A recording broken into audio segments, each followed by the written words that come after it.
Welcome to Chapter 9 of Percy Jackson and the Lightning Thief by Rick Riordan. Chapter 9. I am offered a quest. The next morning, Kyra moved me to cabin 3. I didn't have to share with anybody. I had plenty of room for all my stuff. The Minotaur horn, one set of spare clothes, and a toiletry bag. I got to sit at my own dinner table, pick all my own activities, call lights out whenever I felt like it, and not listen to anybody else. And I was absolutely miserable.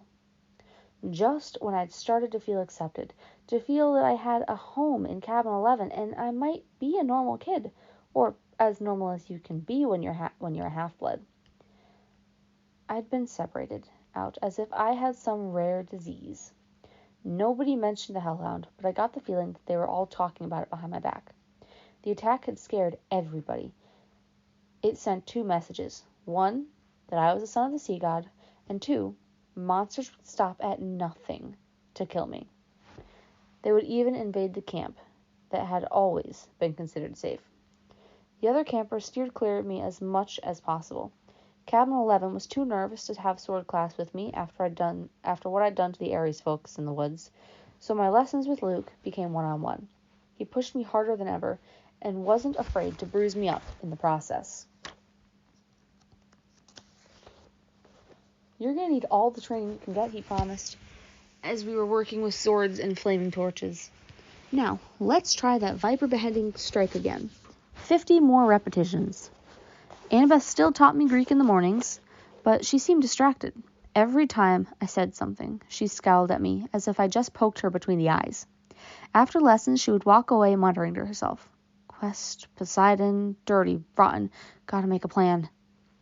Even Clarice kept her distance, although her venomous looks made it clear that she wanted to kill me for breaking her magic spear. I wished that she would just yell or punch me or something. I'd rather get into fights every day than be ignored. I knew somebody at camp resented me, because one night when I came into my cabin, I found an immortal newspaper dropped inside the doorway. A copy of the New York Daily News, opened to the Metro page.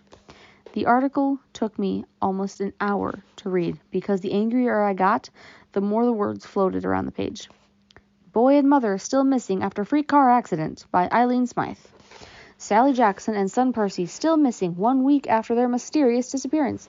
The family's badly burned 78 Camaro was discovered last Saturday on North Long Island Road with the roof ripped off and the front axle broken.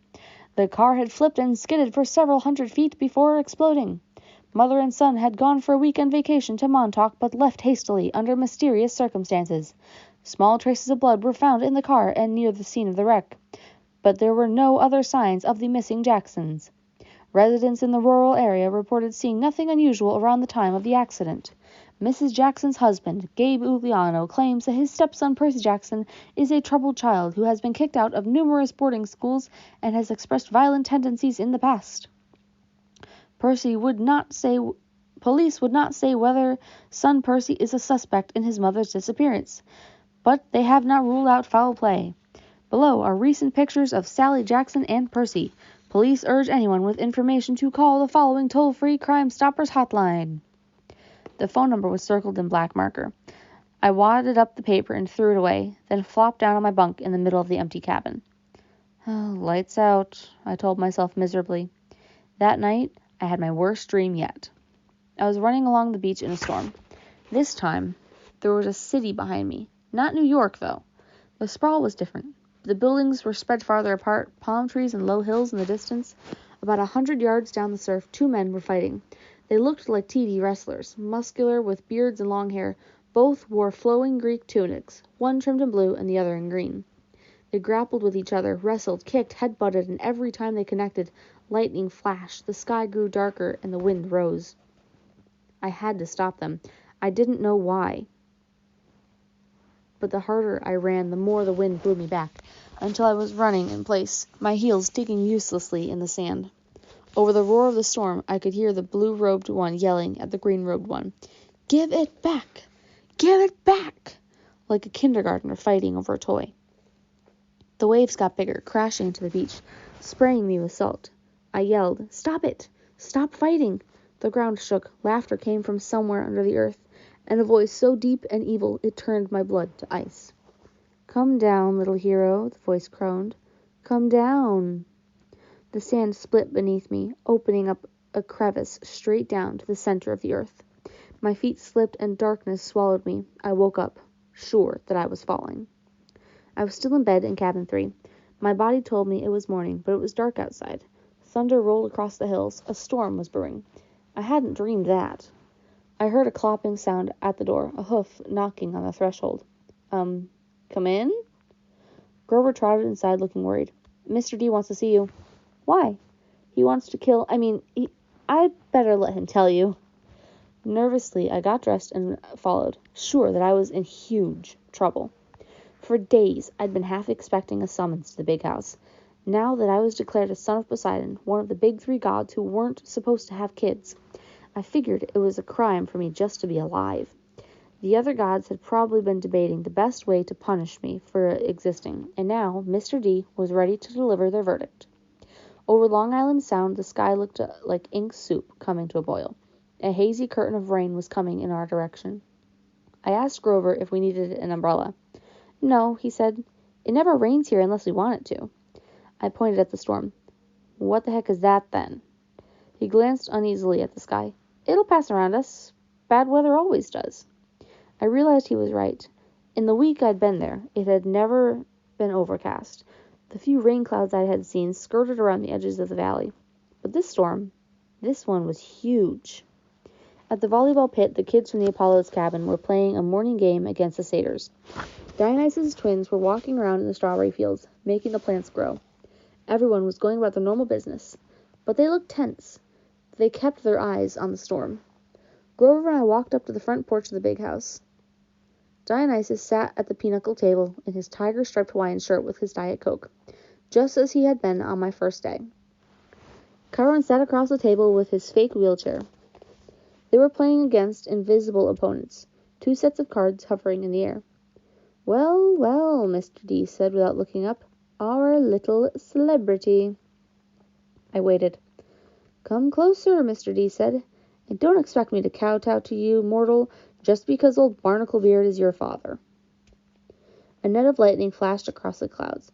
Thunder shook the windows of the house. "Blah, blah, blah," Dionysus said. Chiron fainted at interest in his pinochle cards. Grover, cowering by the railings, his hooves clopping back and forth. "If I had my way," Dionysus said, "I would cause your molecules to erupt in flames. We'd sweep up the ashes and be done with a whole lot of trouble." But Chiron seemed to feel like this would be against my mission at this cursed camp, to keep you little brats safe from harm. "Spontaneous combustion is a form of harm, Mr. D," Chiron put in. "Nonsense," Dionysus said. "Well, I wouldn't feel a thing." "Nevertheless, I've agreed to restrain myself. I'm thinking of turning you into a dolphin instead, sending you back to your father." "Mr. D," Chiron warned. "Oh, all right," Dionysus relented. "There's one more opinion, but it's deadly foolishness." Dionysus rose. The invisible player's cards dropped to the table. "Well, I am off to Olympus for the emergency meeting. If the boy is still here when I get back, I'll turn him into an Atlantic bottlenose. Do you understand? And Percy Jackson, if you are at all smart, you'll see that is a much more sensible choice than what Chiron feels that you must do." Dionysus picked up a playing card, twisted it, and it became a plastic rectangle. A credit card? No, a security pass. He snapped his fingers. The air seemed to fold and bend around him. He became a hologram, and then a wind, and he was gone, leaving only the smell of fresh-pressed grapes lingering behind. Chiron smiled at me, but he looked tired and strained. "Sit, Percy, please. And Grover, you too." We did. Chiron laid his cards on the table, a winning hand that he hadn't gotten to use. "Tell me, Percy," he said, "what do you make of this hellhound?" Just hearing the name made me shudder. Chiron probably wanted me to say, "Heck, it was nothing. I could eat hellhounds for breakfast." But I didn't feel like lying. It scared me. I said, "If you hadn't shot it, I'd be dead." "You'll meet worse, Percy. Far worse before you're done." "Done? Done with what?" Your quest, of course. Will you accept it? I glanced at Grover, who was crossing his fingers. Sir, I said, you haven't told me what it is yet. Chiron grimaced. Well, that's the hard part. The details. Thunder rumbled across the sky. The storm clouds had now reached the edge of the breach. As far as I could see, the sky and the sea were boiling together. Poseidon and Zeus, I said. They're fighting over something valuable. Something that was stolen, aren't they? Chiron and Grover exchanged looks. Chiron sat forward in his wheelchair. How did you know that? My face was hot. I wished that I hadn't opened my big mouth. The weather since Christmas has been weird. Like the sea and the sky are fighting. And then I talked to Annabeth, and she said she overheard something about a theft. And I've also been having these dreams. I knew it, Grover said. Hush, satyr, Chiron ordered. But it is his quest. Grover's eyes were bright with excitement. It must be. Only the oracle can determine. Chiron stroked his bristly beard. Nevertheless, Percy, you are correct. Your father and Zeus are having their worst quarrel in centuries. They are fighting over something valuable that was stolen. To be precise, a lightning bolt. I laughed nervously. Oh, what? Do not take this lightly, Chiron warned. I'm not talking about some tinfoil-covered zigzag you'd see in a second-grade play. I'm talking about a 2-foot-long cylinder of high-grade celestial bronze capped on both ends with god-level explosives. Oh. Zeus's master bolt, Chiron said, getting worked up now. The symbol of his power, from which all other lightning bolts are patterned. The first weapon made by the Cyclopses for the war against the Titans. The bolt that sheared off the top of Mount Etna and hurled Kronos from his throne. The master bolt, which packs enough power to make mortal hydrogen bombs look like firecrackers. And it's missing? Stolen, Chiron said. By who? By whom? Chiron corrected. Once a teacher, always a teacher. By you. My mouth fell open. At least, Chiron held up a hand, that's what Zeus thinks. During the winter solstice, the last council of the gods, Zeus and Poseidon had an argument. The usual nonsense, Mother Rhea always liked you best, air disasters are more spectacular than sea disasters, etc. Afterward, Zeus realized that his master bolt was missing, taken from the throne room under his very nose. He immediately blamed Poseidon. Now, a god cannot usurp another god's symbol of power directly. That is forbidden by the most ancient of the divine laws. But Zeus believes that your father convinced a human hero to take it. But I didn't. Patience and listen, child, Chiron said. Zeus has good reason to be suspicious. The forges of the Cyclopses are under the ocean, which gives Poseidon some influence over the makers of his brother's lightning. Zeus believes that Poseidon has taken the Master Bolt and is now secretly having the Cyclopses build an arsenal of illegal copies, which might be used to topple Zeus from his throne. The only thing Zeus wasn't sure about is which hero Poseidon used to steal the bolt.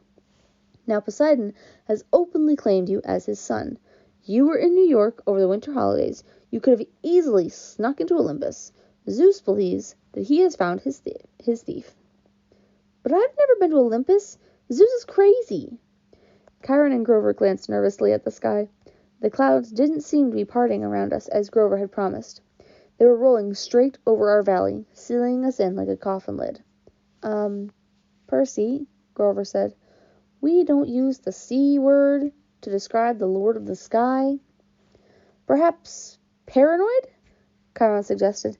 Then again, Poseidon has tried to unseat Zeus before. I believe that was question 38 on your final exam.